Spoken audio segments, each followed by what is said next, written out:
What's good, y'all? Riley Beats here, and today, well, first and foremost, I gotta say happy October, and in the spirit of October and Halloween, we'll talk about some tricks that you as a producer can make some treats, as in like money. I know, bad joke, but anyways, leave a like, comment, and subscribe, or the boogeyman will get you. Well, he might not, but there's only one way to find out. So let's get right into it. So first, this is kind of obvious, but let's get it out of the way. It's just selling beats.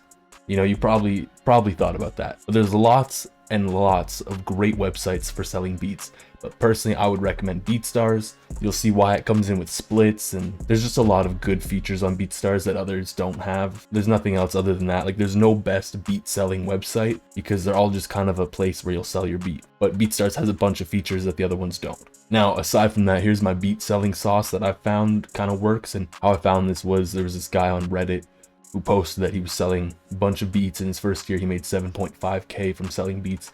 And I hit him up and I was like, bro, how did you do it? How? Tell me your sauce. And he kind of spilled his tea, you know, he gave me his information. We had a great long conversation kind of about what he does and pretty much what I learned from it and what I tried doing, and it worked. Honestly, like, I don't do it a whole lot because it's just not something I enjoy doing. However, it works and it's a great way to make connections and to network. So first and foremost, you go on a social media. That could be Instagram, that could be TikTok, it could be whatever social media you'd like to use. People do it on Twitter, people do it on all sorts of social medias. So go on to social media, find an artist that is small that you like, and I don't mean they're physically small, I mean you're not going to sell a beat to Dro Kenji, for example. You know, find an artist that is attainable and just he's making good music you like, but he's not too big yet. And honestly, it's actually pretty easy to find these artists, especially with hashtags. So like, you can use hashtags like new artist, new music. There's a ton of them. It's pretty easy to find them on Instagram and TikTok and all other social medias. From there, listen to their music. Genuinely listen to their music.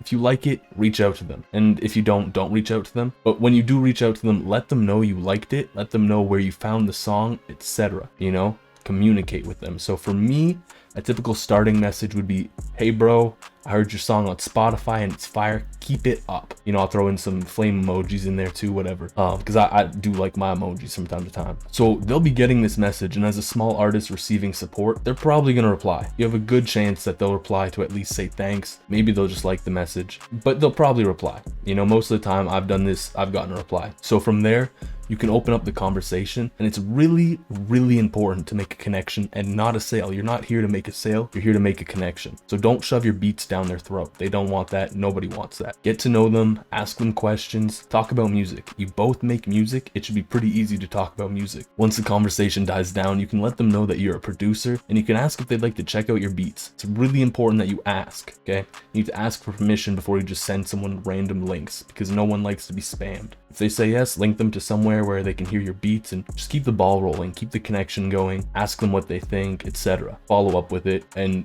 keep the connection going for however long. This point kind of follows along with beat sales, and this is something I've had a lot of success with personally, and that's distributing loops. I'm not really sure if that's how you would call it, but whatever.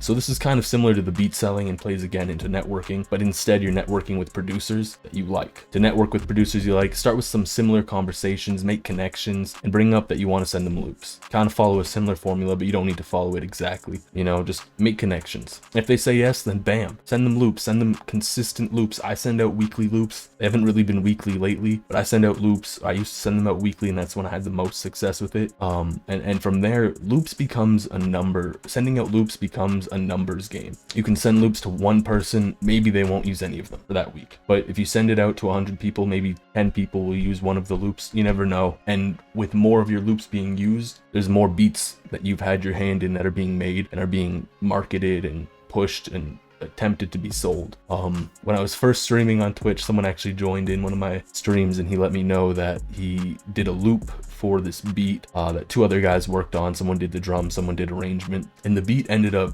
having like millions of views on YouTube. He told me he made like 10,000 off that one beat, and he had the connection with the producer going forward so he could send more loops and keep doing that. So now for this next one, we need to get a little bit more creative, but I think these points, they only get better in my opinion as we go. They get a little bit less generic.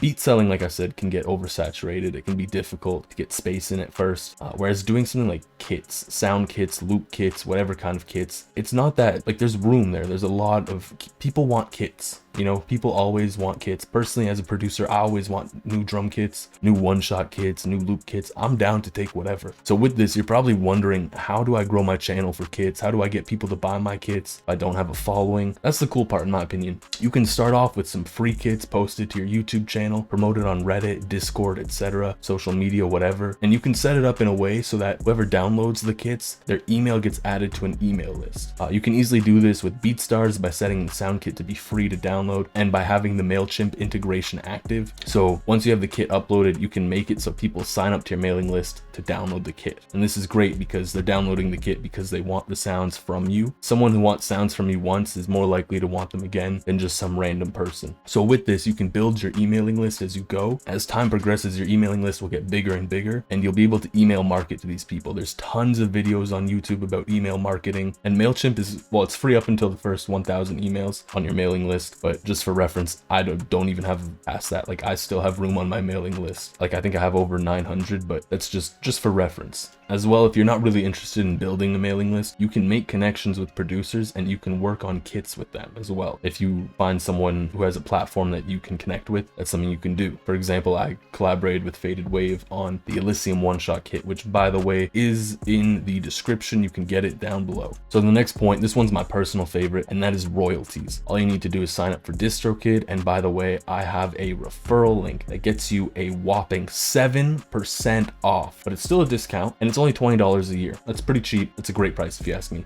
So this approach focuses a lot less on getting beat sales and a lot more on making songs. And that's kind of why I prefer it, because I'd rather make music as opposed to just making money. So it's a similar thing to networking with artists. Reach out to them, make connections, and again, there's a bigger emphasis on artists that you like because you want to make music you actually enjoy. And so once you have that connection, you send them beats at no charge. You don't need to charge them for the beats. You send them the beats, discuss royalty splits before sending them the beats. And it's pretty common for splits to be even for however many people worked on the song. So if there's 3 people, each person gets a third. Pretty common. And so from that, you can promote the song, you can stream it yourself, and you'll earn a percentage off of the streams. Keeping with that, if you followed the last step, you will have a DistroKid account. And that means you can upload your own music to streaming services like Apple Music, Spotify, to whatever streaming services. And you will get, if there's no one else on the song or you didn't have anyone else on the song, you'll get 100% royalties for the streams. You can stream it yourself, your family can stream it, your friends, you can promote it, etc., and you'll get royalties. Nothing's stopping you from uploading your own beats on there, whatever. And for example, I know I'm using Faded Wave a lot as an example,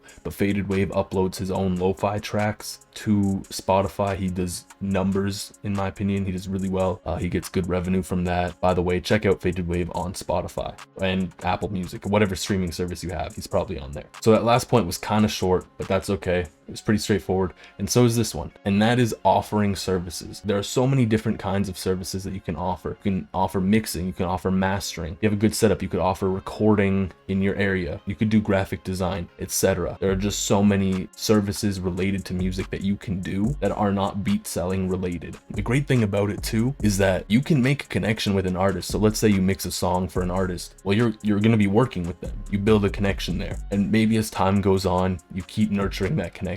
Maybe you could even be like, hey, I make beats too. You want to maybe work on a song or something? You could build that connection into actually getting royalties on a song, or even selling the beat, depending what you're aiming for. And so this is going to be the last point, but it's something that is pretty obvious that I do, and that is content creation. There are so many platforms that you can create content on. There's Twitch, there's YouTube, there's Instagram, there's TikTok, there's Facebook, there's Twitter, etc. There's just so many platforms, and there's so many ways to monetize off of those platforms, such as releasing kits, beats, networking, making connections, sending out loops. I know on Twitter you can literally just get sent money, like people can support you, whatever it's called, etc. And the thing with content creation, however, is that there's a little bit of luck involved, and it can be a bit of a grind to get some space in the field of content that you're trying to get into. So for example, if you're trying to be a Twitter producer, an iconic Twitter producer, it's not the easiest space to get into it. You got to build it up over time. You got to build the connections with other producers on Twitter. But once you have it, you can build it even more. You can use it for all sorts of different kinds of things. And it's pretty great in my opinion. Anyways, that's just 7 easy, quick ways that you as a producer can make money. Again, thank you so much for watching. That's all. Peace.